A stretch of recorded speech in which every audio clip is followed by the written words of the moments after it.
Good morning, champion. This is Professor Aswin from Government College of Technology. I am a technical champion here. Meaning, rotating disc problem A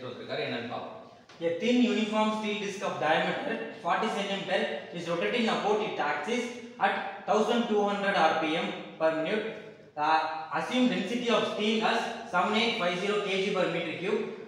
G is equal to 981 meter per second square and Poisson ratio of steel as 0.3. Find the radial stress and circumferential stress at the center and the outer periphery. G வந்து 9.81 தான் ஊருக்கே தெரியும்ல 981 அவ்வளவு பெருசாவா இருக்கும் இருக்காது 9.81 தான் சரி இப்போ நமக்கு given data கொடுத்து radial stress circumferential stress direct formula application formula மட்டும் மனப்பாடம் பண்ண வேண்டியது போட வேண்டியது ஃபர்ஸ்ட் வந்து given data எழுதுறாங்க steel disc diameter 40 cm n equal to 1200 density rho equal to 7850 kg per meter g வந்து 9.81 Poisson ratio வந்து nu equal to 0.3 so நம்ம first radial stress க்கு formula radial stress formula sigma is equal to 3 plus v divided by 8 அது v கிடையாது 3 plus nu by 8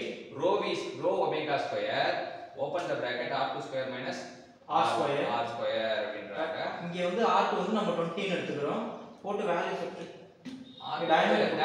40 cm கொடுத்திருக்காங்க diameter 40 தான் r so அது r2 ல சப்ஸ்டிட் பண்றோம் சோ இங்க வந்து r வந்து நமக்கு அன்னோனா வந்து வைக்கறாங்க ஏனா வந்து சாலிட் யூனிஃபார்ம் ஸ்டீல் டிஸ்க் அப்படின்றாங்க யூனிஃபார்ம் ஸ்டீல் டிஸ்க்னா இந்த r வந்து 0 ன்னு வெச்சுக்கலாம் r அத கடைசி வரைக்கும் கொண்டு போயிட்டு இது பண்றாங்க அந்த r 0 அப்படிங்கறத நம்ம இங்கேயே வெச்சுக்கலாம் இங்கேயே வெச்சா இங்கேயே பெருக்கல்ல நமக்கு தெரிஞ்சிரும் மத்த எல்லா வேல்யூவும் தெரியும் சப்ஸ்டிட் பண்றோம் ஆட்டோமேட்டிக்கா நமக்கு வர ஆன்சர் வந்து 642578 into 400 the 25 crore 70 lakh 31432 Newton per meter square வருது அப்படினு தெரிஞ்சுக்கலாம் சோ அடுத்து radial stress க்கு ஃபார்முலா வந்து radial stress outer periphery first வந்து இது வந்து radial stress ஜெனரலா ஒரு இது கண்டுபிடிக்கலாம் radial stress at the center radial stress at center கண்டுபிடிக்கிறாங்க ஃபர்ஸ்ட் கண்டுபிடிக்கிறது radial stress ஏன் r 0 போட்டாங்கன்னா ஃபர்ஸ்ட் அந்த ஈக்குவேஷன் போடுறது ரொம்ப முக்கியம் நம்ம இங்க ஆரம்பத்துல r 0 போட கூடாது அங்க r அப்படியே வச்சிட்டு r 0 ஏன் போட்டாங்கன்னா r 0 ஏன் போட்டாங்கன்னா radial stress at the center கரெக்ட்டா சென்டர் இருக்குனா சென்டர்ல ரேடியேஷன் 0 அதனால இதுதான் அப்புறம் radial stress at 20 னா வெளியில சோ 20 னா 20 அது 0 ஆயிடுது அது எப்படி பாத்தீங்கன்னா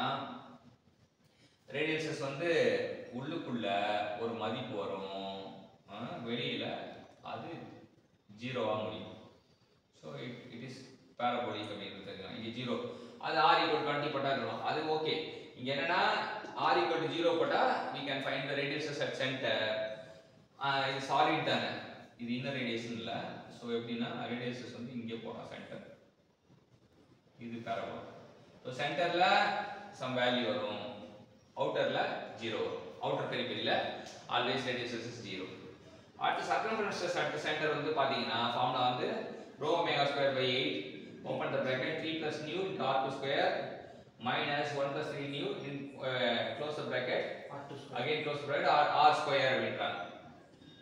இதுல வந்து வேல்யூ வந்து r = 0 க்கு சப்ஸ்டிட் பண்ணா இந்த வேல்யூ வரும் இதே circumferential stress at the outer periphery வந்து r = 20 சேம் ஃபார்முலால r = 20 போட்டு சப்ஸ்டிட் பண்ணா இந்த வேல்யூ இங்க ஏதோ ஒரு இடிக்குது இங்க r2 square னா இங்க யார் இருக்கா ஃபார்முலா பாருங்க omega square வரும் rho omega square இது வந்து அப்ப இங்க r square bracket வந்து இப்படி இல்லாம r square ன்னு நினைக்கிறேன் சோ அதனால தான் வந்து இங்க r square வெளியில இருக்கு இங்க வந்து omega square இருக்கு அங்க ஸ்கொயர் இருக்கு ஆனா இந்த r square வந்து bracketல வரும்ன்றாங்க சோ அதான் r square இருக்கு சோ இந்த ரெண்டு ஃபார்முலா மட்டும் ரொட்டேட்டிங் டிஸ்க பொறுத்த வரைக்கும் ரெண்டு ஃபார்முலா மட்டும் படிக்கணும் r 0 கண்டுபிடிக்கணும் r 20 போடணும் r 20 போடும்போது இங்க பாத்தீங்கன்னா circumferential stress வந்து எப்படி மாறும் அப்படினா இங்க மேக்ஸிமம் இருக்கும் இங்க மினிமம் இருக்கும் சென்டர்ல மேக்ஸிமம் இருக்கும் இங்க மினிமம் இருக்கும் இந்த வேல்யூ அதிகமா இருக்கும் அந்த வேல்யூ கம்மியா இருக்கும் சோ பார்த்தோம் ரெண்டு ஃபார்முலா மட்டும் தெரிஞ்சாலே நமக்கு ஈஸியா இந்த क्वेश्चन சால்வ் பண்ணலாம் சோ இன்னைக்கு ரொட்டேட்டிங் டிஸ்க்ல ஒரு சென்ட்ரிபியூகல் ஸ்ட்ரெஸும் ரேடியல் ஸ்ட்ரெஸும் கண்டுபிடிக்க கத்து கொடுத்த வீரவிஜய்க்கு थैंक यू சொல்லுவோம் थैंक यू